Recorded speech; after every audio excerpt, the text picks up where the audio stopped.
Getting into something that happened to me this week personally, was in a trial setting for 3 solid days, and there was another lawsuit against the school board I was on, and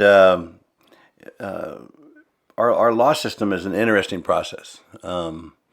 It moves slow, just so everybody knows. I've been a jury foreman on a jury trial.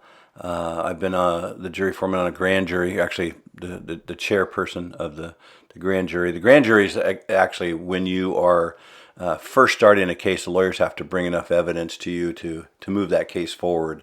Sounds bigger than it is, but the grand jury just either votes yes or no to move it forward. And then if it goes to trial, a lot of times they plea out. Most cases don't go to trial. If they do go to trial, then there would be a jury trial like I was on. And it was a week long. It was a tough one.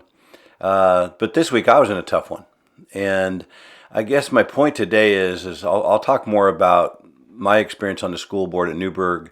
I'll talk about some of the things that happened. There are plenty. I want people to know the truth. Because I just listened to 3 days of 2 different sets of lawyers trying to prove their point, to try to win the case, to try to do what they got to do to be victorious. Lawyers, again, are slow. There's nothing quick about it. So if you're a person who runs a business, or you got to get stuff done, you got to get the packages delivered, like FedEx, Amazon, this isn't your gig. I'm a go person. This is a slow process. And I guess what really struck me more than anything throughout the week, and again, I'll get into facts later, but it was just the personality of the people that were against me and my other 3 fellow board members. I had people staring me down. I mean, like, really? Like, stuff that some kid trying to be a bully in 5th, 6th, 7th grade would try to do. Like little kids try to stare me down.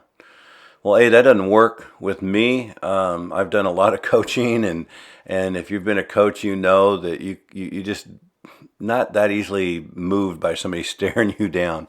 Not the toughest person in the room, but I don't care about that stuff. From the standpoint of it's not going to bother me.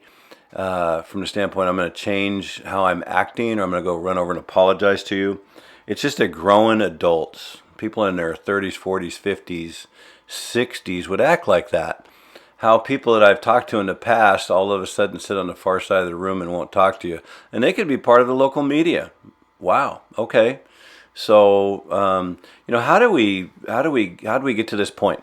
And people want to ask all the time, just talking to somebody this morning about that, is how have we gotten to that point in this society today?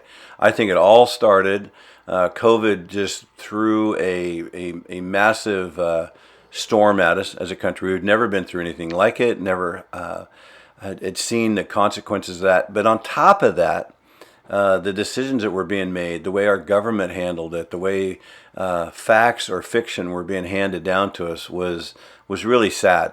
So instead of being a very open and letting us know all the details, we were basically treated the opposite. And so COVID really got us to be very wary of everything going on.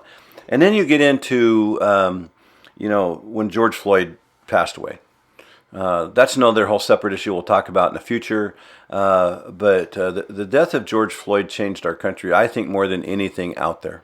Be sure to follow us online at standtallwithdaveBrown.com.